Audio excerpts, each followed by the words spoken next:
वाला अपनी बेटियों को भेज दे रहा है चाइना कर्जा चुकाने के लिए। नवाज शरीफ को भेज दिया था, लिया gift to Nawaz Sharif from Raveena Tandon, मारा बम धाए धाए गिरा दिया है सब, समझा। जबकि आपको कलम सिखाना चाहिए। हमारे आदरणीय रविंद्रनाथ टैगोर ने दो दो देशों का राष्ट्रगीत लिखा है, राष्ट्रीय गान, हमारा राष्ट्रीय गान, जनगण मन अधिनायक जय हे भारत भाग्य विधाता। इसको हम काफी अच्छे से समझाए थे, तो कई सारे हीरो हीरोइन लोगों ने भी रवीना टंडन जो है ना, उन्होंने भी ट्वीट करके लिखा था कि गुरु।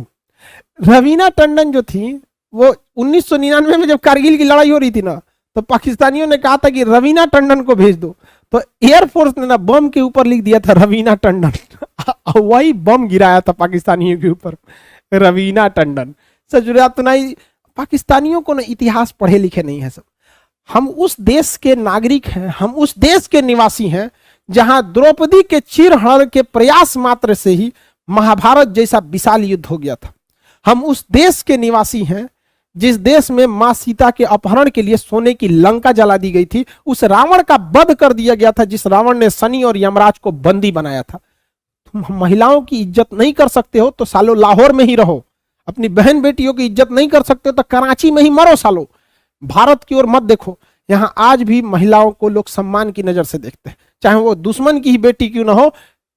ये हमारे यहाँ महिलाओं को हमेशा सम्मान, इस चट्टा सबको समझ में नहीं आया, तो भारत ने भी बहुत अच्छा जवाब दिया, बम पे लिख दिया रवीना टंडन, लो सचुरे तुनाई आते हैं लोग रवीना टंडन, मार के धज्जी उड़ा दिया जाएगा यहाँ पर। ठीक किया कि नहीं किया? सोचा परमाणु बम पे भी लिख देना चाहिए, लो। ये देखो तमीज होना चाहिए कि नहीं होना चाहिए। आप लड़ाई लड़ रहे हो, बॉर्डर पे लड़ाई लड़ो ना, आप इसमें बहन बेटियों को क्यों घसीट के आते हो? सोचो पाकिस्तान वाला अपनी बेटियों को भेज दे रहा है चाइना कर्जा चुकाने के लिए। अब कितना शर्म की बात है, जो देश अपनी बहन बेटियों को कॉलगल बना के भेज रहा है चाइना में कर्जा चुकाने, इससे बड़ा सरदर्द, इतने बड़ा शर्म की बात क्या हो सकती है? और भारत में कर मार दिया, सब बम शांत हो गए। यहाँ पे नवाज शरीफ को भेज दिया था, लिया gift to Nawaz Sharif from Raveena Tandon, मारा बम धाए धाए गिरा दिया, समझा के गिरी है। कैप्टन विक्रम बत्रा से कह रहा था कि माधुरी दीक्षित को विक्रम बत्रा धो के रख दिए टाइगर हिल पे, उन चोटों की कोई वजूद नहीं है। जिसने पास संस्कार नहीं उसको जीने का कोई अधिकार नहीं। यह जब मिल गया आपको, कौन सा जगह?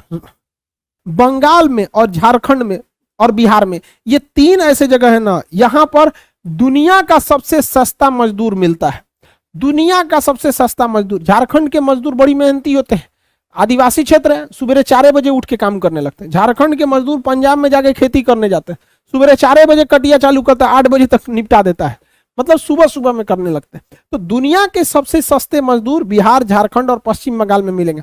आज भी बंगाल में कह सकते हैं गरीबों का सर, वहां आप आराम से जिंदगी जी सकते हैं अगर कम पैसा भी है। और बंगाल के लोग में मतलब काफी ज्यादा लड़ाई झगड़ा नहीं करना चाहते। बंगालियों में ये खासियत होती है, वो ज्यादा आपसे उलझेंगे नहीं, बहुत प्रेम से बात करेंगे। अगर आपको बंगाली आती है तो प्रेम से बात करेंगे, नहीं आती है तो फिर वो लोग हिंदी बोल लेते हैं, बट वो लोग काफी झगड़ालू स्वभाव के नहीं होते हैं, वो मतलब काफी व्यवहारिक होते हैं।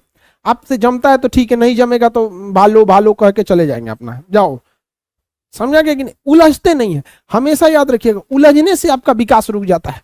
उलझने वाला परंपरा हमारे यहाँ बिहार में मिलेगा, तनी तनी बात पे उलझ जाता है, तो ये सब नहीं उलझना चाहिए। तो बताइए, रानीगंज, दुर्गापुर और आसनसोल, आप में से बहुत सारे लड़के बंगाल के होंगे, समझ आ गया कि नहीं आ गया? बहुत सारे होंगे लोग, लड़का लड़की सब लोग एजुकेशन में बंगाल काफी आगे है।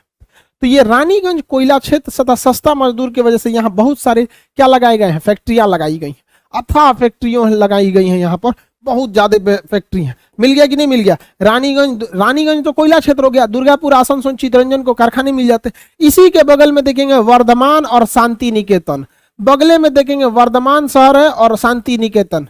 वर्धमान ऊन बड़ी फेमस है और शांति निकेतन। बिहार को बदलना होगा बाबू।